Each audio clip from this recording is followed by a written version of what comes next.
ଜୟ ଜଗନ୍ନାଥ ସାଙ୍ଗମାନେ। ଆଶା କରୁଛି ଆପଣମାନେ ସବୁ ଭଲରେ ଥିବ। ଆଜି ହେଉଛି ଡିସେମ୍ବର 16 ତାରିଖ।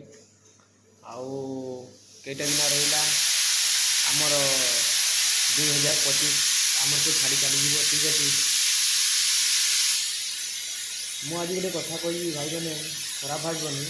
ଯେଉଁ ଭାଇମାନେ ଝିଅମାନଙ୍କ ପାଇଁ ମଦ ପିଉଛ, ଠିକ୍ ଅଛି, ମଦ ଯେଉଁ ଗୋଟେ ଝିଅ ଯଦି ଆପଣଙ୍କୁ ଛାଡ଼ିଦେଲା ତା ପାଇଁ ଭାବି ଭାବି ମଦ ଖାଇବ, ସେଟା ଭୁଲ। ଠିକ୍ ଅଛି, ତ ତୁମେ ଯେତେ ମଦ ଖାଅ ସେ ଝିଅର କିଛି ଫରକ ପଡ଼ିବନି।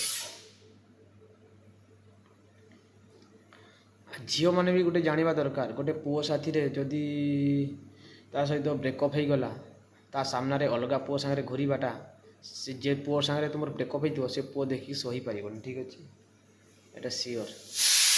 ଆଉ ଆଉ ତ ସେମିତି କିଛି କହିବା ନାହିଁ।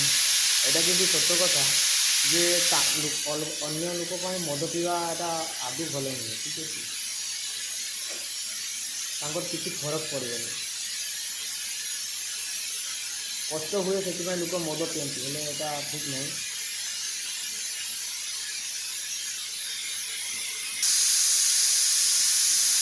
ବାଏ ବାଏ, ପୁଣି ଦେଖା ହେବ ନେକ୍ସଟ ବ୍ଲଗ୍ରେ।